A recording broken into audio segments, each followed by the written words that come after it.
எல்லோருக்கும் நமஸ்காரம். இன்னைக்கு நம்ம பார்க்க போகிறது ஜெயகாந்தன் அவர்களுடைய ஒரு சிறுகதை சீட்டாட்டம். ஆனந்த விகடனில் 1960 வந்ததாக இந்த புக்கு பதிப்பகத்தில் போட்டிருக்கு. இதுக்கு முன்னாடி கூட இருக்கலாம். அந்த காலகட்டத்தில் மக்கள் இருந்த நிலைமை அதெல்லாம் மனசில் வச்சுன்னு படிக்கலாம். வழக்கம் போல் ஒரு பிரமாதமான கதையை கொடுத்துருக்கார் ஜெயகாந்தன். அதை தான் இன்றைக்கி நம்ம பார்க்க போகிறோம். ஜெயகாந்தன் அவர்களின் சீட்டாட்டம். கொடியில் கிடந்த வாயில் புடவையை எடுத்து உதறி உடித்து கொண்ட பின் சுவரில் தொங்கும் கண்ணாடியின் முன் வந்து நின்ற ஜானகி வாரி முடித்த கூந்தலை மீண்டும் ஒரு முறை சரிபார்த்து கொண்டாள். நெற்றியில் இருந்த குங்குமம் திலகம் வேர்வை ஊறி கொஞ்சம் கலைந்திருந்தது. மோதிர விரல் நுனியில் முந்தானையை சுருட்டி குங்குமத்தை சுற்றி ஒரு வட்டம் துடைத்து விட்டு அதற்கு பிறகு பொட்டு சிறிதாக மாறியிருந்ததை பார்த்து அதுவும் அழகாகத்தான் இருக்கிறது என்ற திருப்தியுடன் வளையல் டப்பிக்குள் 4 மடித்து வைத்திருந்த 2 ரூபாய் நோட்டை மடிப்பு பிரிக்காமல் எடுத்து முந்தானை தலைப்பில் முடிந்து கொண்டு திரும்பும் பொழுது அவள் பின்னால் அவளது மகன் ரவி 1.5 வயது குழந்தை கீரை தண்டு போல துவண்டு கிடந்த கால்களை தரையில் எழிய தேய்த்தவாறே அவள் காலடியில் வந்து 2 கைகளையும் அவளை நோக்கி உயர்த்தி தாவினான். குழந்தையை தூக்கி ஜன்னல் விளிம்பில் உட்கார வைத்து கொடியில் துவைத்து உளுத்தி இருந்த சட்டையை எடுத்து அணிவித்தாள். தலையை கோதிவிட்ட பின் கொஞ்சமாக எண்ணெய் பூசி லேசாக வாரிவிட்டு பவுடர் போட்டு கன்னத்தில் முத்தமிட்டு திருஷ்டி கழித்து இடுப்பில் இருத்தி கொண்டு ஸ்டாண்டில் இருந்த பழைய டைம் பீஸை பார்த்தபோது மணி 2. இந்த கொளுத்துற வெயிலையாடி குழந்தையை தூக்கிட்டு சினிமாவுக்கு போக போகிற தான் கேட்டதற்காக எங்கே கோபித்து கொள்ளப் போகிறாளோ என்ற பயத்தில் பரிதாபமான பொன்முருவலை காட்டியவாறே நின்றிருந்தாள் சரஸ்வதி அம்மா. ஆமாம், போக போகிறேன், அதுக்கு என்ன, மகராஜியாக போயிட்டு வாம்மா, வெயிலாச்சேன்னு சொன்னேன். அதுக்குள்ள என்னமோ நான் மாமியார் ஸ்தானம் கொண்டாட வந்துட்டுதா கடுகடுக்கிறிய. மாமியார் ஸ்தானம் கொண்டாடுங்க, யார் வேண்டாம்னா, ஆனால் முதல்ல உங்கள் பிள்ளைக்கு புருஷன் ஸ்தானம்னா என்னன்னு கற்றுக் கொடுங்க. ஜானகிக்கு இப்படித்தான் நெருப்பாக வார்த்தைகள் வரும், அது நியாயம்தானே என்று சகித்து கொள்வாள் சரஸ்வதி அம்மாள். நான் என்ன பண்ணுவேன், பெத்த வயத்தில் அடிச்சுண்டு ஒரு முறை அழலாம் என்று வயிற்றில் அடித்து கொண்டாள் சரஸ்வதி அம்மாள். அவனுக்கு என்னடியுமா குறைச்சல், அவனோட வாழ்ந்து ஒரு பிள்ளையும் பத்திண்டு ஏன் அவனை இப்படி அலட்சியப்படுத்தணும் என்று ஒரு தடவை கேட்டுவிட்டு சரஸ்வதி அம்மா பட்ட பாடு அவளுக்கு தெரியும். ஒவ்வொரு வார்த்தையாக கேட்டாள். அம்மாடி, நீங்கள் தான் பெத்தேள், வேதனைப்படுறது நியாயம். ஊரார் வீட்டு பெண்ணை கட்டி வச்சு பாவத்துக்கு சேர்த்து அடிச்சுட்டு அழுங்கோ. வாடா கண்ணா, நாம போகலாம் என்று குழந்தையிடம் சொல்லிக்கொண்டே புறப்பட்டு விட்டாள் ஜானகி. என்ன இருந்தாலும் புருஷனிடம் ஒரு வார்த்தை என்று ஏதோ சொல்ல துடித்த சரஸ்வதி அம்மாளின் நாவு ஆனால் வரவில்லை. ஜானகிக்கும் அந்த நினைப்பு வந்திருக்குமோ என்னவோ. மகா புருஷன் என்று முணுமுணுத்து கொண்டே வீதியில் இறங்கி நடந்தாள் ஜானகி. சரஸ்வதி அம்மாள் வாசற்படியில் நின்று அவள் போவதை பார்த்து கொண்டிருந்தாள். தணலாக தகித்து பொசுக்கும் மே மாத வெயிலில் தார் ரோட்டின் அக்னி குழம்பில் காலில் செருப்பு இல்லாமல் குழந்தையையும் சுமந்து கொண்டு போகிறாளே, அது சினிமா பார்க்க வேண்டும் என்ற அற்ப ஆசையினாலா? சில சமயங்களில் அவளுக்கு இப்படி ஒரு வெறி பிறக்கும். ஊனமடைந்த குறைப்பட்ட நோயாளிகளுக்கு பிறக்கும் வெறி போன்றது அது. அதை எப்படியாவது ஒரு வேகத்தில் காட்டினால்தான் அடங்கும். ஜானகிக்கு வாழ்க்கையில் ஊனம். அந்த ஊனம் வாசற்படியிலே ஜானகி கண் மறையும் வரை நின்றிருந்த சரஸ்வதி அம்மாள் ஒரு பெருமூச்சுடன் உள்ளே திரும்பும்போது கூடத்து சுவரில் ஜானகியும் மகன் சிவசாமியும் கல்யாண கோலத்தில் காட்சி தந்த போட்டோ அவள் கண்ணில் பட்டது. சிவசாமி அவள் பெற்ற மகன்தான். இருந்தாலும் அந்த கல்யாண திருக்கோலம் கண்டு மகிழத்தக்கதாக இல்லை அவளுக்கு. அழகின் சொரூபமாக நின்றிருக்கும் ஜானகியின் பக்கத்தில் அவளது தோல் உயரத்திற்கு கட்டை குட்டையாய் வெளியே பிதுங்கிய விழிகளும் முன்னெடுத்த பல்லுமாய் அசட்டு சிரிப்புடன் நிற்கும் இந்த அவலட்சணமா? பாவம் ஜானகி. கல்யாணத்திற்கு முன் என்னென்னமோ கனவுகள் கண்டிருந்தாலோ, அந்தரங்கமாக உடைந்து நொறுங்கிய எத்தனையோ விதமான மனோராஜ்ய சிதைவுகளை சுமந்து கொண்டு அவன் பக்கத்தில் நின்றாளோ? நான் தான் பாவி, மகா பாவி. என் மகன் என்பதற்காக இந்த அழகு குழந்தையின் வாழ்வை பலி கொள்ள வைத்தேனே. சரஸ்வதி அம்மாள் முந்தானையால் கண்களை துடைத்து கொண்டாள். ஊரெல்லாம் சிவசாமிக்கு வாய்த்த மனைவியை கண்டு வேந்தது. ஊரில் சிறு பிள்ளைகள் கூட சிவசாமியை வெறும் சிவசாமி என்ற பெயரால் அழைப்பதில்லை.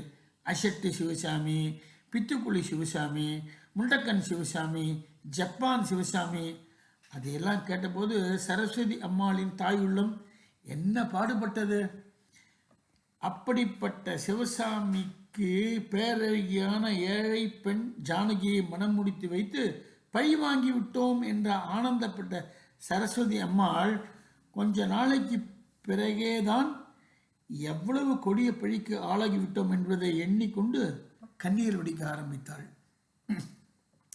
சிவசாமிக்கு அழகே இல்லை என்ற குறையோடு, அசடு என்ற பெயரோடு முன்கோபமும் முரட்டுத்தனமும் உண்டு என்று அறிந்து அனுபவித்த ஜானகி தன் வாழ்க்கையே நாசமாகிவிட்டதென்று தற்கொலை செய்து கொள்ளக்கூட நினைத்ததுண்டு. அப்பொழுதெல்லாம் சரஸ்வதி அம்மாளின் அன்பு மொழிகளும் ஆறுதல் வார்த்தைகளும் அவளுக்கு ஆதரவாய் இருந்து அவளை வாழ வைத்தன. அவள் நிரந்தரமாக வாழ வைப்பதற்கு அவள் வயிற்றில் ரவி பிறந்தான். குழந்தை பிறந்த பின் ஜானகிக்கு ஒருவித அகம்பாவமும் பிடிவாதமும் பிறந்தது. சூன்யமாகி இருந்த வாழ்வில் இருளில் தானே ஒரு விளக்கை ஏற்றி தன் கையிலே ஏந்தி கொண்ட கர்வம் அது. வாழ்வில் ஏற்பட்ட அனுபவித்த இதயத்திற்கு மட்டுமே புரியக்கூடிய அந்த குறைக்கான பழி தீர்ப்பது போல எல்லோரையும் அலட்சியப்படுத்தினாள் ஜானகி. புருஷா, அவன் இவளை லட்சியம் செய்தாள் அல்லவா? இவள் அவனை அலட்சியப்படுத்துவது அவனுக்கு புரியும். எப்பொழுதாவது சில சமயம் அதிகாரம் புரிவதுதான் புருஷ லட்சணம் என்றிருந்தான் அவன். அந்த சமயங்களில் அவனுக்கு சளைக்காமல் சுடு சொற்களை வாரி வீசுவாள் ஜானகி. அவளது அடிவயிற்றிலிருந்து பீரிட்டும் வார்த்தைகளை காதில் வாங்க கொள்ளாமல், அவள் கூறும் வார்த்தைகளின் பொருளை கூட புரிந்து கொள்ளாமல் தன்னை எதிர்த்து பேசுகிறாள் என்று ஒரே நினைப்பில் கண்மூடித்தனமாக அடித்து நொறுக்குவான் சிவசாமி. இதெல்லாம் பார்க்கத்தானே பண்ணி வச்சேள் இந்த அழகு பிள்ளைக்கு, பாருங்கோ, கண் குளிர பாருங்கோ என்று சரஸ்வதி அம்மாளை பார்த்து கூவாள் ஜானகி. நியாயந்தானே, அவள் சொல்றது நியாயந்தானே என்று முனகிக் கொண்டு இவர்கள் சண்டை ஓயும் வரையில் எங்கேயாவது போய்விடுவாள் சரஸ்வதி அம்மாள். ஆனால் இந்த ரகளையெல்லாம் எப்போதாவது ஒரு நாளில்தான். மற்ற நாட்களில் எல்லாம் சிவசாமி அசட்டுத்தனமாக ஏதாவது உளறி கொண்டிருப்பான். மற்றவர்கள் யாரும் அதை பொருட்படுத்துவதில்லை. ஆபீஸிலிருந்து வந்ததும் சிவசாமி வீட்டு திண்ணையில் சீட்டு கச்சேரி ஆரம்பித்துவிடும். சிவசாமியை தவிர மற்றவர்கள் அனைவரும் வேறு தெருக்காரர்கள். அதில் ஒருவன் ராமபத்ரன், சிவசாமியின் ஆபீஸ் வேலை பார்ப்பவன். வீடு தாம்பரத்தில். அவன் வந்துவிட்டால் கடைசி எலக்ட்ரிக் ட்ரெயினுக்கு 10 நிமிஷம் இருப்பதாக யாராவது அறிவித்தால்தான் சீட்டு கச்சேரி முடியும். மணி 8 ஜானகி யாரையும் எதிர்பார்க்காமல் தான் மட்டும் குழந்தையை அணைத்து கொண்டு படுத்து விடுவாள். சரஸ்வதி அம்மாள் வாசற்படியில் தலை வைத்து அரை தூக்கம் போட்டபடி, சிவசாமி, மணி 10:45 ஆச்சேடா என்ற பின் தான் அவன் எழுந்து வருவான். அவர்கள் அனைவரும் விடைபெற்று சென்றவுடன் சாப்பிட வரும்போது கூட, ஆடுதன் 9ஆம் பந்த நான் வெட்டினது தப்பு, நான் என்ன பண்ணுறது, என்கிட்ட 2 ஜாதி வெட்டு, ஸ்பேடு 9 ஷேக்கு, ஒரே துருப்பு, வெட்டாமல் என்ன பண்ணுறது, அவன் அதுக்கு மேலே ஜாக்கியை வைப்பான்னு எனக்கு எப்படி தெரியும், அதனால தான் போச்சு ஆட்டம் என்று பிதற்றி கொண்டே இருப்பான்.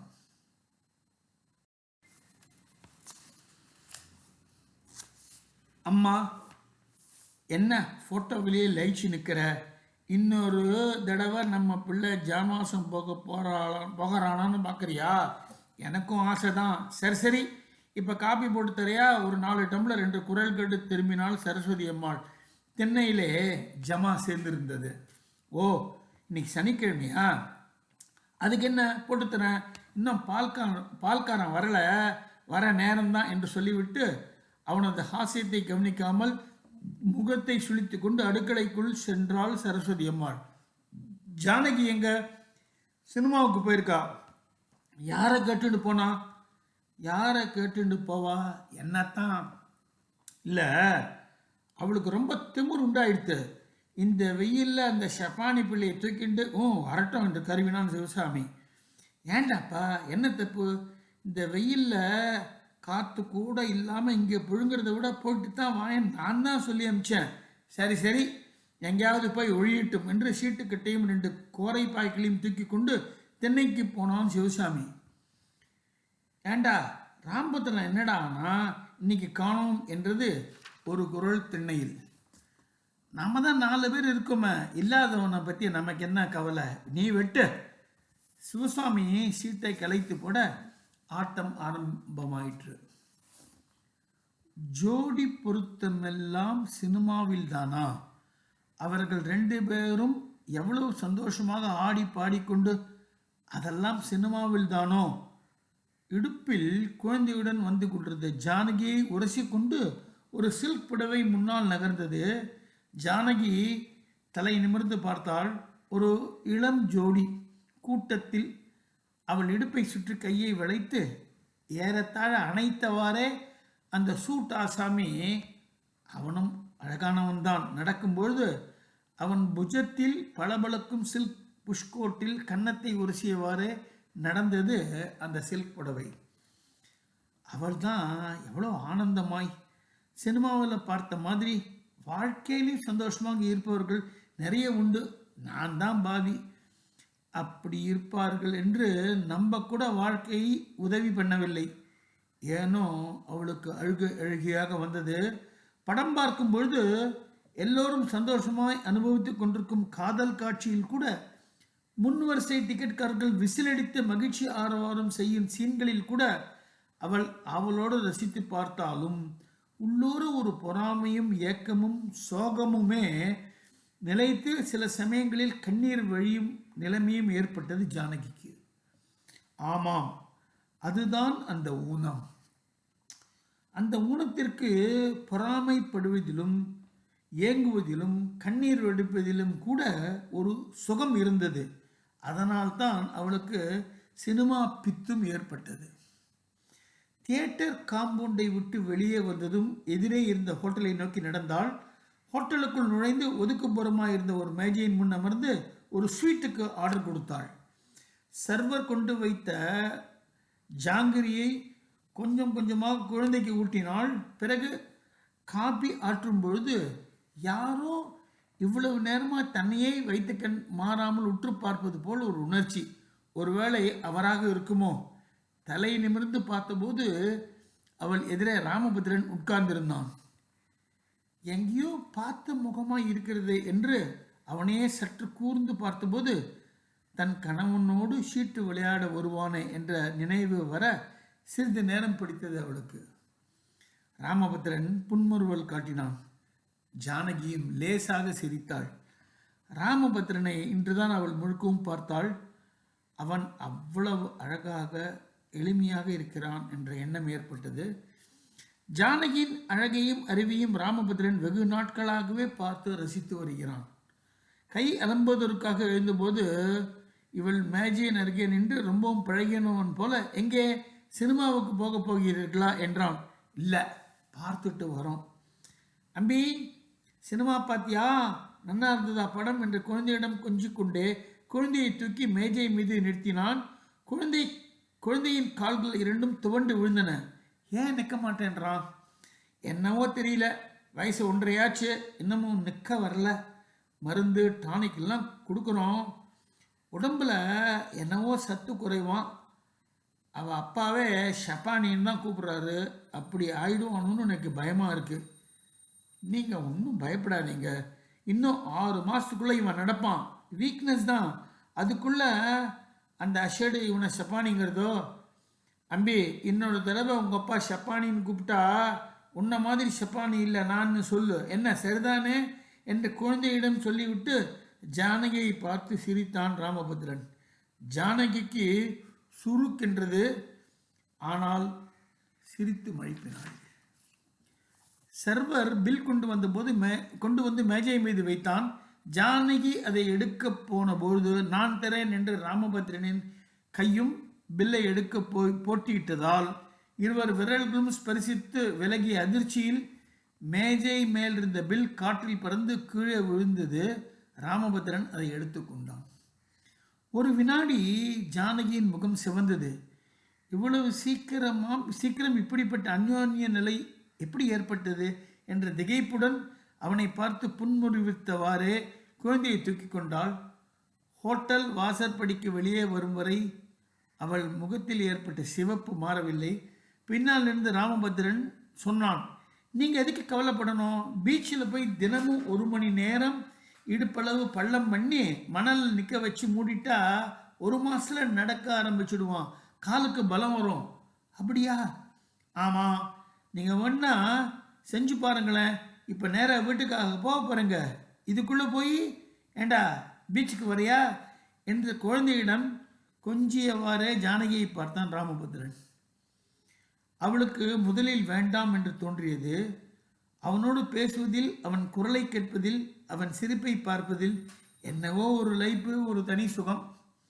பீச்சுக்கு போலாமடா கண்ணா என்று அவனோடு நடந்தாள். மணி 6க்கு மேல் ஆயிற்று. இன்னும் வெயில் இறங்கவில்லை. ஒரு படகின் நேடில் இடுப்பளவு பறித்த குழியில் ரவியை நிற்க வைத்துவிட்டு ஜானகியும் ராமபத்ரனும் எதிரெதிராக மௌனமாக உட்கார்ந்தார்கள்.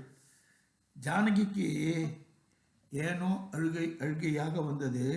ஒரு அந்நியனின் முன்னால் அழவும் சங்கடமாக இருந்தது. அவனும் ஏதோ நினைவில் வானத்தை அண்ணாந்து பார்த்து உட்கார்ந்திருந்தான். அடிக்கடி பெருமூச்சு விட்டான்.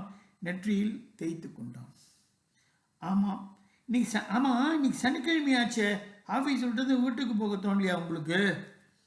2 நாளாக மனசே சரியில்லை, வீட்டுக்கும் போகலை ஆஃபீஸுக்கும் போகலை. ஐயோ, இப்படி இருக்கலாமா? ஆத்துக்காரி ஊரில் இல்லை போல இருக்குன்ட்டு சிரித்தாள் ஜானகி. அப்படி ஒழிஞ்சாதான் நிம்மதியாக இருக்கலாமே, இருந்துட்டு என் பிராணனை வாங்குறா சனியன். எதுக்கு திட்டு? ஒரு நாள் எங்கள் வீட்டுக்கு அழைச்சிட்டு வாங்கோ. ஐயோ கடவுளே, இது என்ன சோதனை என்று தலையை பிடித்து கொண்டான் ராமபத்ரன். ஏன் உங்கள் ஆத்துக்காரியை நாங்கள் யாரும் பார்க்கக்கூடாதா? தினம் சீட்டாடுத்த சொல்லிவிடுவோன்னு பயமா? பயப்படாதீங்க, யாரும் சொல்ல மாட்டோம் என்று சிரித்தாள் ஜானகி. அவசியம் பார்த்து தான் ஆகணுமா? நான் சொல்கிறத கேளுங்க. உங்கள் சிவசாமிக்கு புடவை கட்டி பார்த்தா போதும், அப்படியே சாட்சாத் மிஸ்ஸஸ் தான். கர்மம். ஜானகி ஒரு வினாடி ஸ்தம்பித்து போனாள். ஏன் அப்படி பண்ணிட்டேள்? விதி. அவன் அப்பா தான் என்னை படிக்க வச்சார், நிறைய சொத்து, பொண்ணு தான் வாரிசு. பரவாயில்ல, உங்களுக்காவது ஒரு திருப்தி என்று ஏதோ சொல்ல வந்தவள் நாக்கை கடித்து கொண்டு மௌனமானாள். சொல்லுங்க, என்ன தோணினாலும் சொல்லுங்க, நான் ஒன்றும் நினச்சிக்க மாட்டேன். ஒன்றும் இல்லை, என்னமோ சொல்ல வந்ததை மறைக்கிறீங்க. சொல்லலாம் தாராளமாய். நாம் 2 பேர் நிலைமையும் ஒன்று தானேன்னு சொல்ல வந்தீங்க இல்லையா? உங்கள் வீட்டுக்கு முதல் நாள் நான் வந்தப்பவே, உங்களை பார்த்தப்பவே ஐயோன்னு என் மனசு அழுதுது. என் நிலை தான் உங்கள் நிலையமானு தோணித்து. அதைத்தானே சொல்ல வந்தேள்? ஆமாம். இல்லை, உங்கள் நிலைமையை விட ரொம்ப மோசம். நீங்கள் ஆண், நான் பெண். அதுவும் இல்லாமல் நீங்களாவது ஏதோ நன்றிக்காக, நாளைக்கு கிடைக்க போகும் சொத்துக்காக. எனக்கு என்ன இருக்கு? நான் எதுக்கு இப்படி அவதப்படுறேன்? ஒரு வார்த்தை அவன் காதில் கேட்கும்படியும், ஒரு வார்த்தை நெஞ்சில் அடைத்து உருவிழந்து அவிழ்ந்தது போன்றதாகவும் குளறி பேசினாள் ஜானகி. பிறகு இருவரும் சற்றே மௌனமாக மணலில் கோடுகளை வரைந்தவரை உட்கார்ந்திருந்தனர்.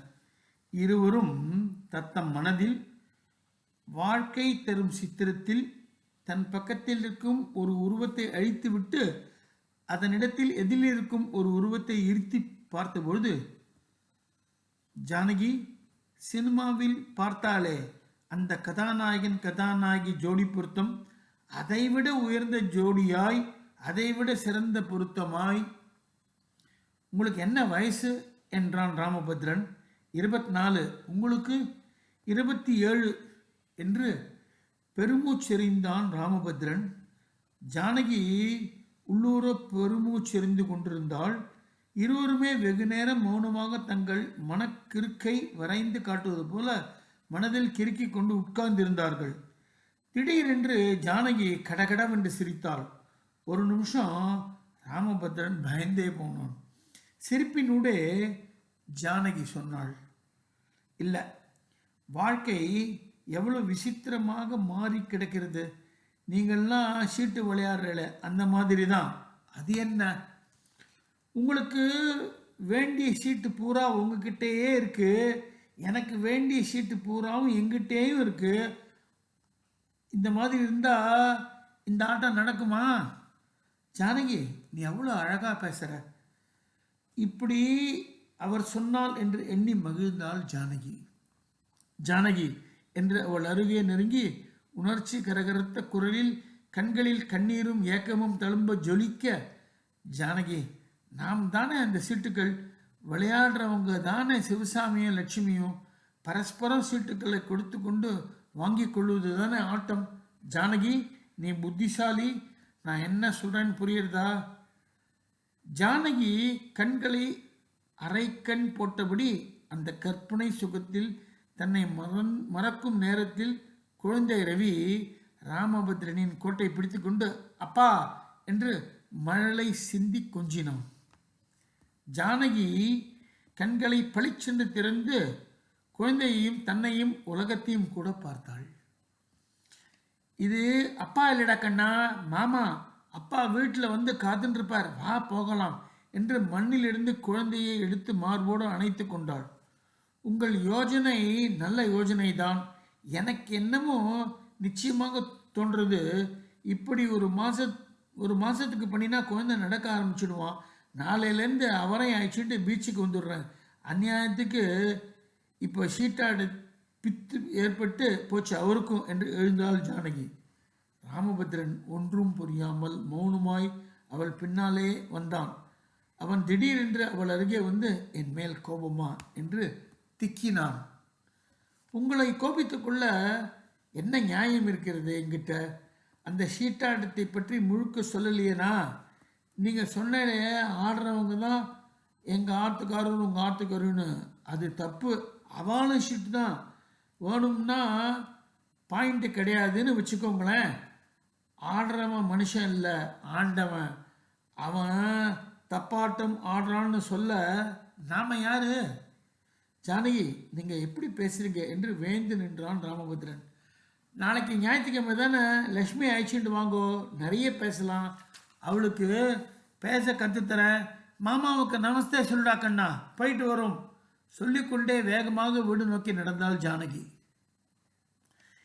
இரவும் இல்லாத பகலும் இல்லாத அந்தி நேர மயக்கத்தை போக்கி இரவுதான் வந்துவிட்டது என்று தீர்மானமாக சொல்லுவது போல பீச் ரோடில் உள்ள விளக்குகள் பளிச்சென்று எரிய ஆரம்பித்தன.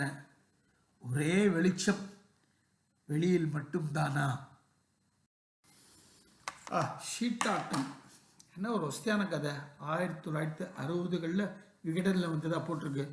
மனுஷ உணர்ச்சிகளை அழகாக, அதே சமயத்தில் துளி கூட விரசம் இல்லாமல் ரொம்ப அழகாக படம் பிடிச்சி கட்டுற மாதிரி அதில் நல்ல ஸ்ட்ராங் கதைகளை கொடுத்துருக்காரு ஜெயகாந்தன். அந்த மாதிரி ஒரு வசதியான கதை தான் இது ஷீட்டாட்டம். வழக்கம் போல் நிச்சயமாக அதை நீங்கள் நன்றாக ரசித்து கேட்பீர்கள்னு நம்புகிறேன். நன்றி, வணக்கம்.